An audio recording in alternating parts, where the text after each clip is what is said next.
Dr. Aziz Gazipura, welcome to Shrink Wrap Radio. Thank you. Well, I am really pleased to have you on the show. I have to say, I'm very excited because you're such an exciting person.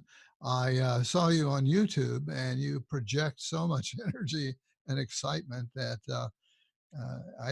it's just wonderful. And of course, we're going to be talking about your latest book, On My Own Side, Transform Self-Judgment and Perfectionism into permanent self-worth and confidence. And Yeah. you're a great model for that. Mm. So before we dive into your book though, because as I mentioned, I've seen some of your YouTube videos and one in particular that made a big impression on me, where I guess some of your listeners had suggested tasks for you to go out into the world and to really push your confidence, push your claims, make you prove yourself.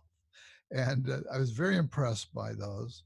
And so, but what I'd like to do is to, before we go there, given that your self presentation is so together, so polished, so wonderful, uh, to dive into your past a bit, because I know that this is not, this has been hard won. You didn't just pop out of the womb like this. Yeah, certainly Yeah. not. Yeah. So let's go back into your early beginnings. I believe you're the child of Pakistani immigrants.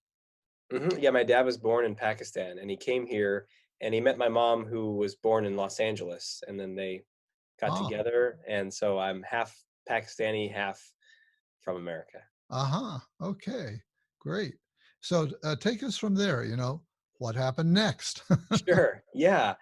Well, so I think when people are struggling with confidence, I had a lot of social anxiety when I was young, and a lot of times the seeds for that are planted long before the symptoms start to arise. Yeah. I really started to notice a lot of social anxiety and low self-worth, and that kind of evolved into pretty strong self-hatred, hence the writing of the newest book, On My Own Side, which is all about helping people get out of self-judgment into being on their own sides. Right. And that that started around, say, age 11 or 12, and just got progressively worse. And I started to steer my life to avoid pain, avoid things that were scary, avoid imagined judgment, avoid potential rejection.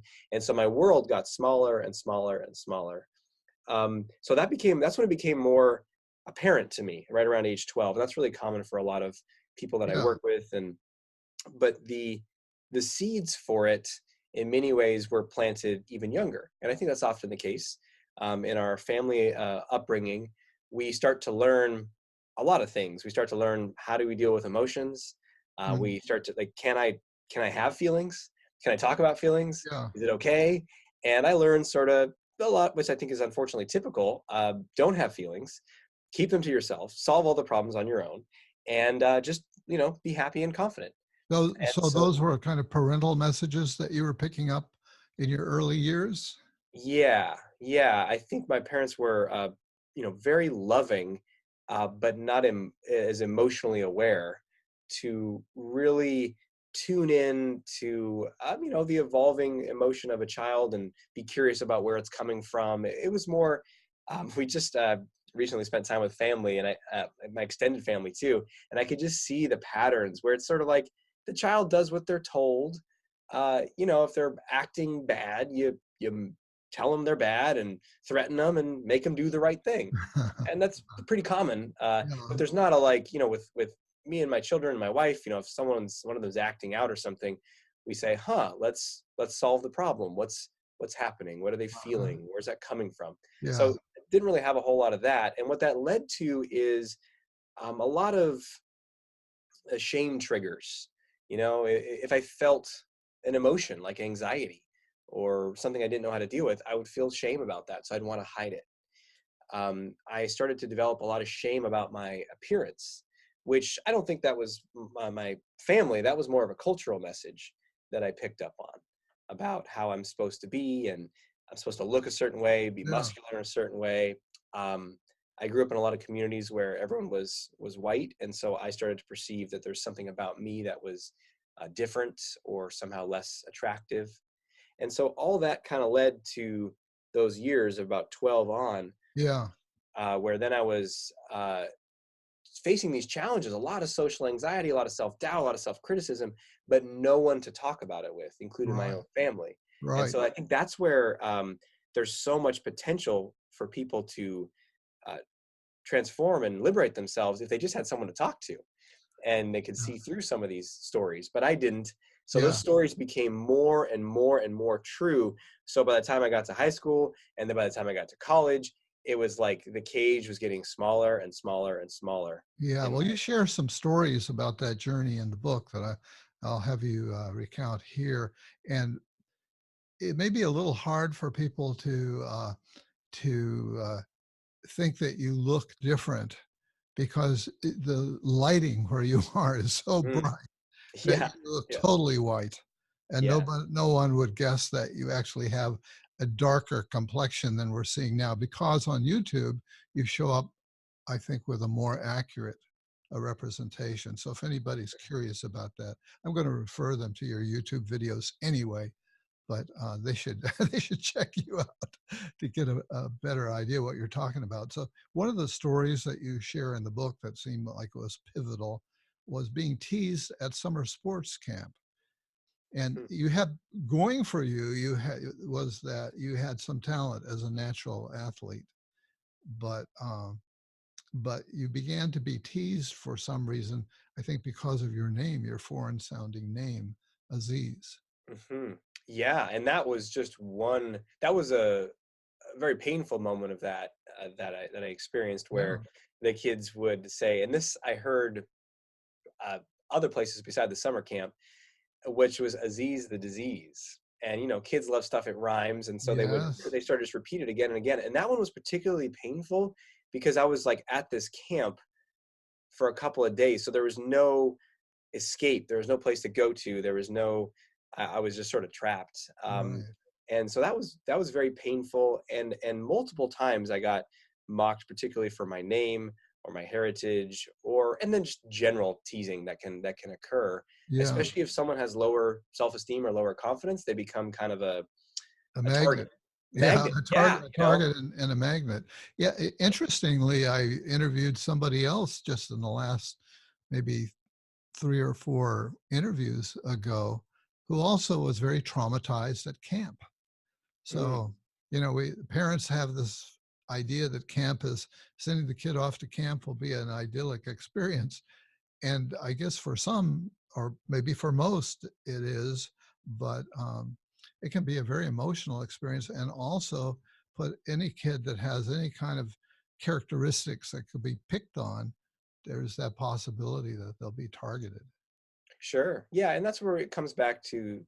It's so important to have a family household culture where you could ask the child, how was camp? What happened?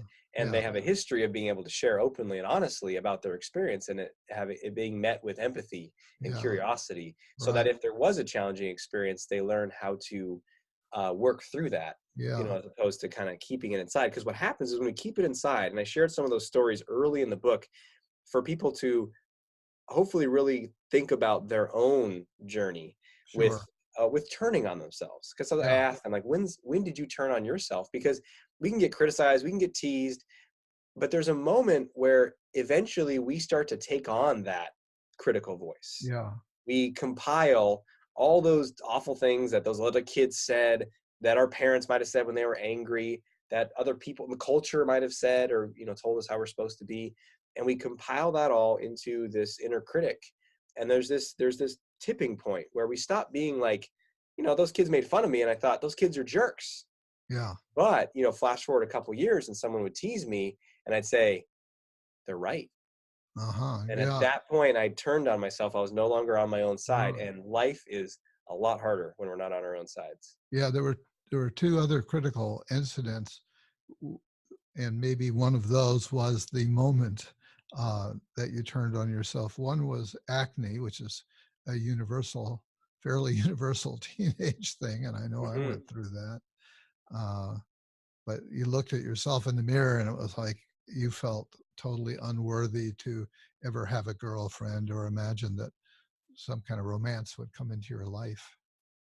Yeah. I mean, it was a very strong sensation of aversion that I felt towards myself at that time, and sort of like a hopelessness, I'd imagine, is what I would say of that. Okay, this is how I am, and it's impossible. It's impossible to date. It's impossible to be liked or desired when you look like this. So I was very much fixed in my perspective of how it was, Yeah. and didn't realize that it could be different. I mean, I really lived in my own stories and self-criticism for many years. Hmm. And then the other story that you tell that may have really been the critical turning point was you were out in the world with friends, and a pretty girl smiled in your direction, and your feeling was, "Wow, she's smiling at me." And you remarked to one of your friends to that effect, and he says, "What do you mean? She was looking at me. You're just a Pakistani. Mm, Who's gonna, basically he was communicating, who's gonna look at a dark Pakistani guy?" mm. So Yeah. that was like a heavy blow. Yeah, and you know what's so interesting, what our mind, what our critic hooks to, right? But Yeah. of all those things, it didn't even hook so much to the Pakistani part. What it hooked to was he said that I had dark circles under my eyes, Oh, that's which right. if you look at the complexion of people from India and Pakistan, that's a more common trait, you know. So it is sort of related to that, but Yeah. I took that as like, oh, that's the thing. So you got acne plus the dark circles, and in that moment, that one really locked in, and it became like, okay, this is how it is. And that's one of the things that why I'm so passionate about teaching in the way that I am now, because my main message that I want to get across is that confidence is a skill, and Hmm. we can learn it. But then I didn't know that, so I thought, oh, if you have these external things, like your face looks this way, my eyes look this way, I can never be confident. I can Yeah. never have a girlfriend. And it felt 100% true. And then so it was. So I avoided dating. I avoided putting myself out there. I avoided any sort of like more social interaction for years after that. I mean, at least 6 or 7 years after that incident, I lived a very small, very restrictive life. Yeah. So in high school, did you do any dating at all? No, I dated one girl very, very briefly because she actually told someone to tell me to ask her out. I mean, it doesn't get any more overt than that. Yeah. And Yeah. and and, Right. and that was the only time, because I never approached, I never asked. That was the only time that like someone sort of approached me. Yeah. And the interesting thing was, though, even though she obviously thought I was attractive, it didn't penetrate my story of I'm ugly and unworthy. Yeah. So we start to come closer together, and she's very interested in me. And within a couple of weeks, I think I ended the little fling relationship we started to have, because I felt so much anxiety. It was such a disconnect between how I thought of myself Mhm. and how she was perceiving me, that I had to push her away. Wow. And then I Yeah. didn't date after So that. you at that point you weren't able to take that in as nourishment for yourself, which Mm. eventually, I mean, that's how that can be used. If some Yeah, girl is coming your way, you I know, start to right? Like take that perhaps, in and say, "Oh, I'm not so bad after all." I know, perhaps upgrade some of my stories and my Yeah, identity, but yeah. nope, not at that time. I need to stay in the mud longer. When did that happen? Did that happen for you in college or in grad school? When I started to turn the corner on this, Yeah. yeah, that happened at right at the end of college. I was age 21, and it was one of those moments where I'd always had a story of, well, the future. So it was a funny thing. I was very kind of hopeless and sort of, well, I'm stuck. This is just how I am. It's what I thought. But I also had some like wishful optimism, like somehow the future will be better. The environment will change, and somehow things will just magically be better. And I Yeah. thought that, in high school, going into college, I thought, oh man, there'll be, women everywhere and potential friendships and a new chapter. But no, I brought me to college. It was the same thing. So as it was getting close to the end of college, I thought, it, how is it going to get any different or any better at the next chapter? Like, it was like this starting to take ownership, like I have to do something about this. And it was combined with just a threat. I reached a threshold of pain. Like I can't live my life like this. Uh-huh. And so somehow that pain created a level of desperation and motivation that I'd never had in the past. So I'd kind of dabbled and maybe read a little few things online, but something peaked, and I was like, you know what, I'm going to figure this out. And I started searching online. I started to get into personal development, and I just dove in head first with a vengeance on that. Yeah, yeah, great. So, how did you figure out you had to be on your own side? That's kind of a metaphor that runs through the book, as and is in the title as well. Being on your own side. At what point did you begin to articulate it to yourself that way? Yeah, it took quite a while. I think at first it was just like first it was like I need to get a girlfriend. That was my first motivation when I was 21 years old. Totally I need to be able to understandable. date, Yeah. right? And then what I realized very quickly though was like, oh, what I really need is confidence, right? Because I'm also scared to talk to men that I don't know and speak up in groups and all these places. I'm just very anxious around people. So it became like I need confidence. I still didn't know about being on my own side then. I started to, in some of the development I got into was more CBT, cognitive behavioral therapy oriented, where you write out some of your negative thoughts and challenge them, and that's Mhm. starting to teach being on your own side. But I still didn't really get it until maybe several years later. I was starting graduate school, and I became fascinated with the idea and the concept of self-compassion. Yeah. And so much so that I started to study it more and more. I even did my dissertation focused on the topic. And so I Okay. became very interested in that. And self-compassion is basically a way of saying on my own side. That language, though, that specific meaning of that didn't start until I really started working with other people and helping them. And I Hmm. started just hear again and again and again, like, man, we're just really against ourselves. Yeah. And then I remember I was in one session with one client and I said, you're so at odds with yourself. It's like, you need to, and I was trying looking for the words, is it self-compassion? And I was like, oh, this client's not going to, he's not going to like that terminology. He was more sort of macho. And I was like, you need to be on your own side. And right when I said that, it kind of, something about that language, like made sense to him. Yeah. And then I was like, oh, okay. So then I started to build on that concept because it involves self-compassion, but there's also like there's a fierceness to it. There's a decision involved. There's a firmness there. There's a line that's saying, hey, I'm not going to go past this. That's not okay. There's Hmm. sort of an assertiveness and a standing up to that tyrant inside.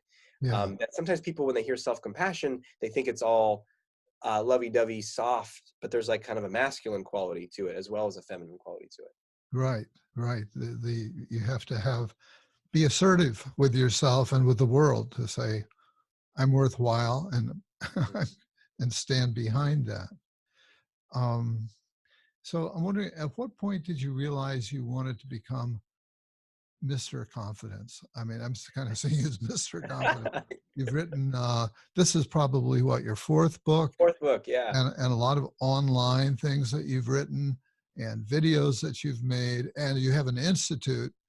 And to me, the institute is, well, tell us the name of, I want to remember the name Sure, of it. it's the Center for Social Confidence. Right, for social confidence. And so you are planting a stake in the sand, a Yeah, flag, I think, that says, yeah, I'm Mr. Confidence. Okay, you want to get confident? Come see me. yeah. I Yeah, love that. at what point did you kind of did that sort of consolidate for you?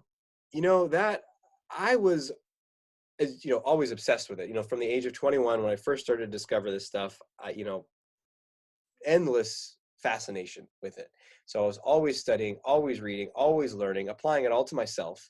And then I started to have a few friends that were interested, and I would share everything I was learning with them. Some were open, and some were like, "That's weird. Why do you have these worksheets at your house?" And I was like, "Because you can liberate yourself." I was so excited about it. Yeah. And then I got into, I knew I wanted to help other people, and I thought the main way to do that would be to go to graduate school and become a psychologist. And I did that, but in psychology training, it's very broad. You learn everything. And it was Right. only when I got out of that and I was like, okay, what do I want to help people with? What do I want to, narrow in and specialize? And that's when I started to say, well, I mean, the thing that I have an endless amount of expertise in, because I'm always studying it, and I think I'm really good at helping people with, would be confidence. Uh-huh. And so I started with social anxiety, because that's like the core, but that's where I began. And I started working with first as a psychologist with clients with that. And then I started to go more online, started to go more into coaching. But then I realized, I don't just want to help people with social anxiety.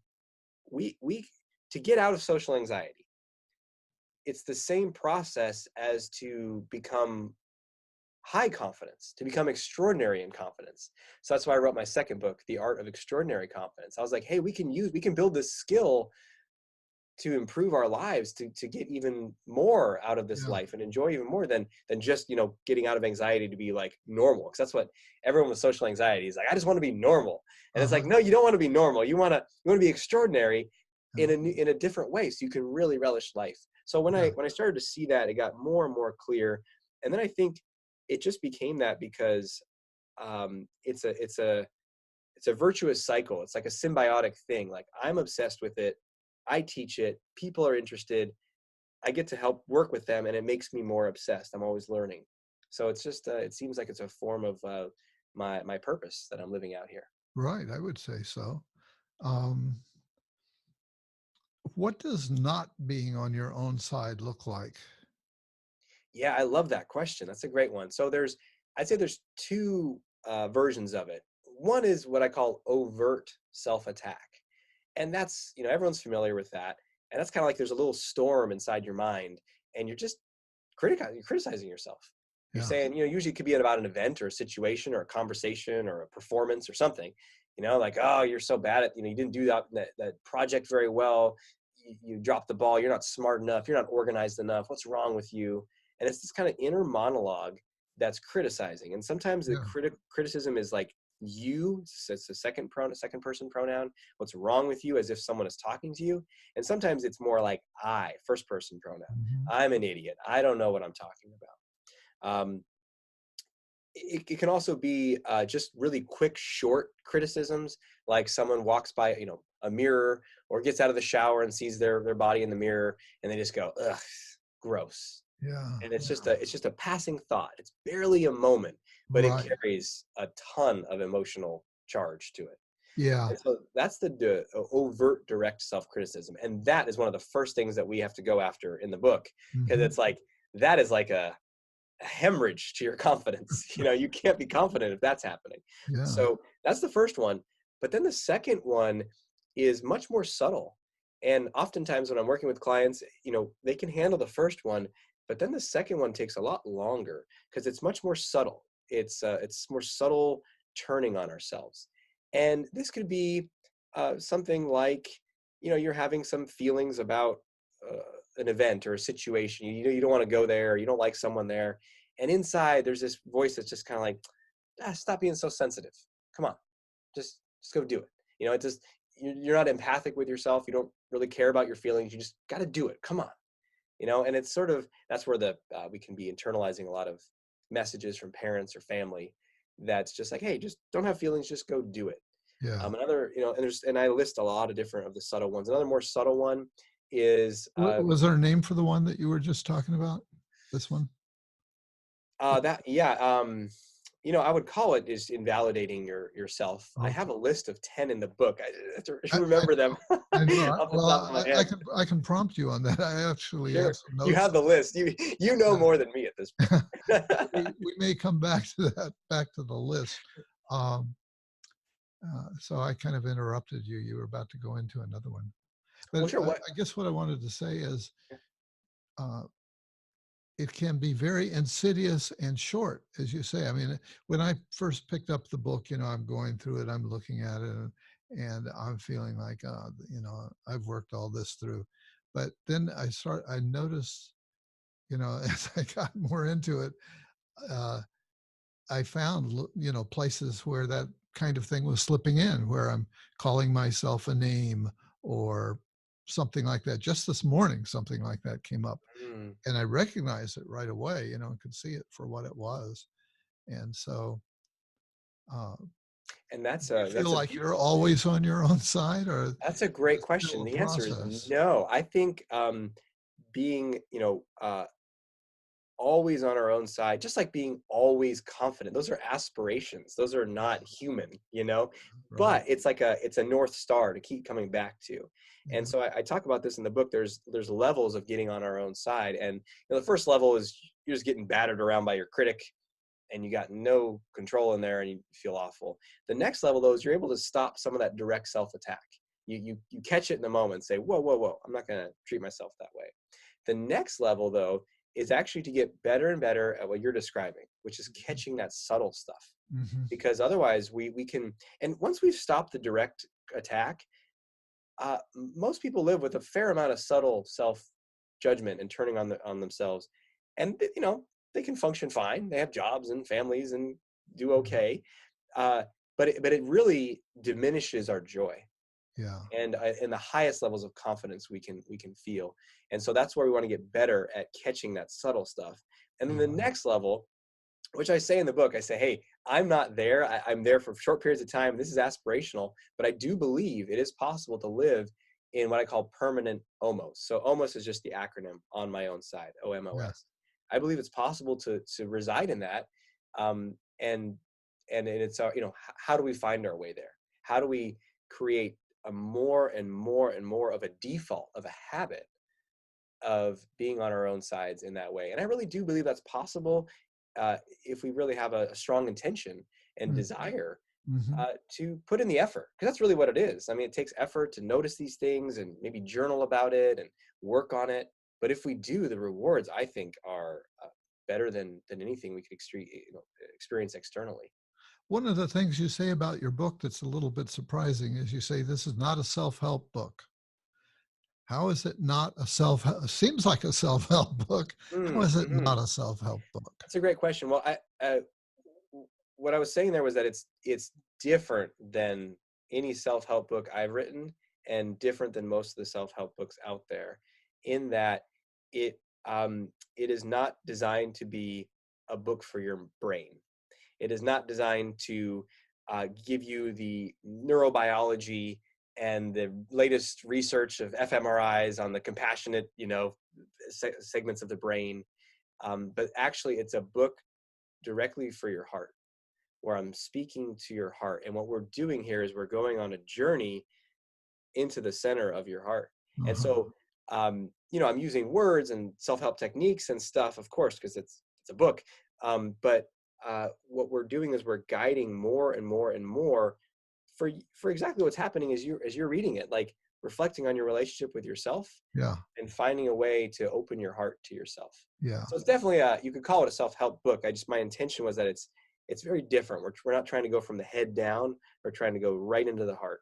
And Hmm. hence the stories that I share and the Yes. vulnerability. And my goal, my hope is that several times throughout the course of when someone's reading or listening to it, they're moved in a deep way. And it might be to tears at how they've treated themselves. It might even to feel bad in a way, like, oh my gosh, how have I done this to myself? But Mm. that's what I want, Yeah. because out of that will come a deep desire to change things and to be on their own side. Yeah. How do you recommend that people approach the book? Is it the kind of book where you start at the beginning? I tend to be a fairly linear person. Yeah, Start at the beginning and slowly march all the way through to the end. Is that I'd say what that's the you best hope way to for? do it. Yeah, that's the best way to do it. That's how I design all my books, because you got to understand what you're dealing with. And so the first part of the book is called insanity, because you gotta pull the blank, pull the curtain back and Yeah. see this critic. And it's amazing. The first chapter is called "The Bizarre Normal," because most of us are living in this experience of ongoing self-criticism, and we think it's normal because everyone seems to have that. Everyone, or no one talks about it because it feels vulnerable, or it shows insecurity. So we hide it, but everyone's doing it, and we just kind of have grown accustomed to it. And pretty early in the book, I call it directly and say, if you were communicating this way to a child or to a loved one, people would call that abuse, Yeah. Right. verbal or emotional abuse. Uh-huh. And yet we do that to ourselves. And so we want to start at the beginning of the book, because we want to capture, we want to really understand what's happening. Right. And You then want the to build a second part of the book, foundation and then build on the concepts or experiences as they go along.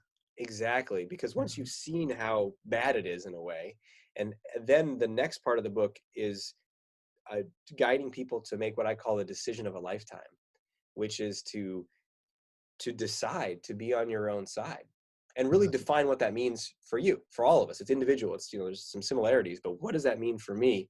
And then from that, that power of that decision, then we get into, okay, great. Now, how do we do that? How do we, for a lot of people, that critic just feels like it runs the show. Whatever it Uh, says is true, and they try to argue with it, and it just beats them. So I teach exactly how to relate to that critic, again, in a very heart-centered way. There's yeah. techniques in there, but it's designed to help you really open up your heart to yourself and that critic, and bring it in. And then the last part of the book is really like, okay, how far can we take this? How do we go to permanent almost? How do we get on our own sides as much as possible Yeah. in work, in relationships, in parenting, in every arena of life? Yeah. Again, I'm going back to the video. Everybody's got to see this video where you're out on the street. I mean, you're at this point, you're married, you're a father, you've got 2 kids. Yeah. Yeah. What are their ages now? uh, 4 and just about to be 6. Uh-huh. 2 boys. 2 boys. Yeah. Yeah. And Yeah. so you're out on the street accepting the challenges that your fans have set for you. And at one point, you propose marriage to a high school girl. Okay. I didn't know she was in high school at the moment, but No, yes. you didn't. She seemed older, and it emerges towards the end that she's a high school girl. Yeah. Yeah, Oh and she man. said yes. That was the Yes, other thing. I know. And she Yes. said yes, and we don't know how, to what extent that yes, would she have gone along with that? Do Yeah, you? exactly. How far that would go, was it just for Yeah, the video? I don't know. But yeah, yeah, that one was a funny experience. That we call it street shenanigans. But the goal was, what I teach is that confidence, we don't have to be totally polished, totally perfect. Because that's when I first started learning confidence for dating. That was my first drive or motivation. I was bringing so much low self-worth to that I thought, okay, I'm going to learn how to look and act like the most attractive guy possible, and that will get me the love and connection that I want. And so I was still pretty disconnected, right? Let me put up this front. And what I discovered over a period of time was that, okay, that's not the real path. Like, I can have a front, but I'm still anxious inside, and I still yeah, can't have an actual relationship. So how do I bring more of me out in a confident way, like a bold, yeah. direct, assertive, playful way, but not need to be totally polished and perfect? And so that was the point of those videos, was like, look guys, whatever you ask me to do, I might not be the best at it. I haven't hit on women in years, right? As you're saying. Yeah. But what I will show you is that we can take action, and fear can have no power to stop us. All these things that we want to do in our lives, whether it's talking to someone or speaking up or doing something in business, we have the physical capability to use our mouths, make a phone call, talk to someone, ask something. We can all do it. The only reason we don't is fear. Yeah. So let's show how we can all have courage and do this. So some of those particular interactions are fairly awkward, because I'm intentionally going into it longer. One conversation, I stayed in it really long on purpose, Yeah. even though they were clearly trying to get me to go away. Right. And the goal was to show, hey, we can withstand this Uh-huh. rejection, Uh-huh. and nothing happens. We survive. Yeah. Well, that message just came through so clearly in that session. Is that something you do regularly, or was that a one-time thing that I was wondering? We would so I lead live event workshops throughout the year, and we'll often have participants in the workshop to go out into the world and do things. Uh-huh. Get rejections, or go for no, or ask questions of people. And so sometimes I will do that at those as well. And the reason did that video is that was a big part of my own development. I did a lot of stuff like that to overcome social anxiety. Really practice that. Would you call that fake it till you make it, or is it something different? I sensed in something you were saying earlier that it's not fake it till you make it. Yeah, What is so it? it's really about exposure at its core, and I would say that you want to expose yourself to um, micro rejections and embarrassment, and Uh-huh. you want to see that you can tolerate that. And so people can take the dose at whatever rate they want, So going out there and doing all the most intense stuff, like from that video, might be would have been way too much for me when I was younger, and way too much for someone starting out. So you got Yeah. to kind of see where you're at. One of the basic exercises that I love, I call friendly greetings. And you walk down a street with a lot of foot traffic, and you just say hi to people. And Hmm. it's amazing how much anxiety this can stir up for a lot of people, even those who don't think of themselves as having social anxiety. And what you're getting some positive responses and some micro rejections. These very Yeah. small, I don't want to talk to you looks, Yeah. that kind of thing. And so what's happening there is, um, you're not necessarily faking anything. You're just saying hi to people. And what you're getting though is you're getting a baseline of contact and of evidence that says, you know what, some people like me, some people don't, and I can handle it if they don't. Yeah. And then you can start to build on that, and then you can do bigger risks like approaching someone you're attracted to, or asking someone out, or speaking up in a group. And those are just the same thing, but at a slightly higher level. And so I don't know if there's really any faking it, although you are accessing a different part of you that's bolder, that can say hi to people, that can ask that person. We can do all these things. We Yeah. just haven't practiced it. It's just out of it's just weak. We need to strengthen that muscle. Yeah. And so it's really about strengthening these muscles that we all have inside of us. Yeah. There is something about forcing yourself to do something with the idea that at first it seems not you, and it's Mm, scary and it's not you, but that it can convert to it can become part of who you are. And my own experience with that was uh, we already had two kids, and we had twins. Unexpectedly found out, whoa. we didn't think my wife could conceive again, and then boop, turns out we're Wow, going to have that's a twins. big addition. And it totally freaked me out. Mm, I felt like, whoa, how am I going to support a big family? And uh, so it not my proudest moment. But I had been through a workshop that kind of gave us a challenged us to look at our story and to try telling a different story. And I realized that if I went to my friends and I said, "Oh, woe is me! Look what's happened to me," uh, they would have reinforced that. They would say, "Oh, yeah, that's too bad. Yeah, you're really pinned down now," and uh, and so I decided I would do the opposite. And I started going around to people and say, "Hey, guess what? We're going to have twins." And oh, you're having twins? They would support that story. Oh, I've always wanted twins, or we had twins in our family. And mm, in the process of changing the story that I was putting out there was very powerful in my own life. That mm. I did Yeah, 100. The birth of the twins and their presence in my life has been one of the best things that's ever happened to me. yeah. It's just really so. And There's some kind of interface there, between uh, of pushing yourself. I guess it's like what you were saying of going out, and this was a big step, but it the situation needed a big step. well, yeah, and it's that's what I love about confidence. It's not just social, it's everything, right? Like Yeah, confidence to be a father to two more, confidence to in your financial or career confidence, like I can, support this family. yeah, Like that gets called into question, we feel anxiety, and then we tell ourselves stories. And when people say like, that's not who I am, even myself, when I say that's not who I am, I I'm a little suspect always. It doesn't mean that it's not true.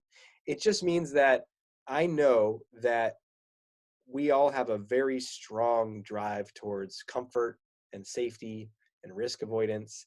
And so sometimes we'll say, there's a healthy risk, like having two new children can radically improve the quality of your life in many ways and make it more challenging. Yeah. And there's kind of a discomfort involved with that, a challenge involved with that. And whenever life presents us with a challenge, I know that we all have a part of us that kind of wants to be like, no, no, no, no, no, Right. and saying, that's not me, that's not who I am. And so I think it's what's fascinating about your story is that the who I am is often a story that we just lock into. It's a perspective that we kind of get fixed and say, this is my perspective on twins. It's too hard and I can't support them. Yeah. And what you did is you said, you know what, I'm going to consciously be more fluid and choose a different perspective, a different way of Yeah. presenting this. And then that gets its own momentum.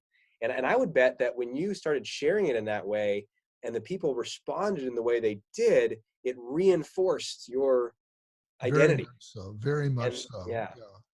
Yeah. So this is not the end of me in the social world. In fact, people are supporting me and reinforcing this intention. So yeah, that was a major, major piece of learning for me. mm, Our time is kind of going on here, and I want to make sure that I cover the stuff that you want to cover, that you feel that you really want to get out to the world in this interview. So what else would you like to touch on? sure. Well, I love how we covered the key aspects of the steps in the book. And I think that the one thing I'd want to highlight is that we might not realize how much being at odds with ourselves, not being on our own sides, is holding us back in life. And Yeah. it's kind of like we've because we've bought it, we've bought those stories, we've bought that perspective, and so we're like, yeah, this is how it is, this is how I am. And that is one of the things that I am so passionate about helping people with, and I call it Operation Mass Liberation. That's my mission, is Yeah. to help liberate us all. And so that Uh-huh. doesn't mean like you don't have to wait till life is terrible and you have like all this intense self-criticism and depression. It's like, okay, fine, I'll work on it now. Yeah. Like, Yeah. why not say what more could be possible for me Yeah. if I was really on my own side? What if I was just, you read this book and maybe you're 20% more on your own side? Like, what could that do? Yeah. And I think one of the biggest gifts that I hope people get from the book, and I certainly got it from writing it, because it just reinforced everything so much more to put it all together, Sure. was that when you shift to generally, even if you can't get on your own side that well at first, it's hard, your critic seems really strong. If you just are like, you know what, from now on, from this moment forward, I'm going to generally focus on being on my own side. And so when I'm not, instead of jumping on the bandwagon and saying, yeah, I'm so terrible, we catch it and we say, whoa, I don't know how to stop this critic right now, but that's really harsh. I don't think that's helping me. Like just that. And then starting to build on that. When we can make that one shift to being on our own side, life can become so much more beautiful in so many ways. Yeah. And that's both externally and, goal achievement, what you want to create, but also just internally. And I think happiness for me is directly linked to being on my own side. And because, things can be going incredibly well externally, but if we're not on our own side, it can be gone. The emotions can be gone in a moment and we can just feel inadequate and be comparing ourselves and feeling empty inside. But if we're on our own side, and that means really caring about yourself, um, in many ways, it's just treating yourself like you would someone that you love. And it's such a simple idea, but to put it into practice, Yeah. to kind of carve away the emotional patterns and stuff to actually be able to do it, is the work. But when we do that work, we can just reach a whole new level of satisfaction and enjoyment. And so that's really my desire for Yeah. everyone listening. It's a great story. Uh, um, say a little bit about your institute and how people can get connected with you if they Sure. want to. Yeah, great. Well, these are a couple of ways. With the book, there's a website that's going to be going directly with the book. It's called omosbook.com, omosbook.com, and there's additional trainings and other things. So anyone who goes into that will be able to get more out of the book and then find out about our center. Or you can go to the center website directly, which is called socialconfidencecenter.com. Okay. Socialconfidencecenter.com. And there, my goal is to provide as much as possible for free. Yeah. Because when I was, 13 years old, if I'd found something like that for free on the internet, that would have been pretty amazing. Hmm. So on the center site, you can find about the YouTube channel that you've been talking about. I also have a podcast on there as well called Shrink for the Shy Guy, which is for We both gals have too. shrink in our titles. I know. Yeah, that's right. Shrink squared. And then other things as well, including those workshops I mentioned and other stuff as well. So there's like a just that's designed to be a hub of free resources. And then Yeah. if people want to go further, they can too. Yeah. Well, I'm so glad that you have done what you're doing, that you've broken free of the constraints of your early life, and that you're continuing to push your boundaries, because you're such an inspiration. Mm. You're an inspiration to me, and I know you're got to be a growing sphere of inspirational influence with your books and your institute. And I wish you Godspeed, and I thank you for being my guest today on Shrink Wrap Radio. Yeah. Thank you so much, David. I really appreciate that. It was a pleasure.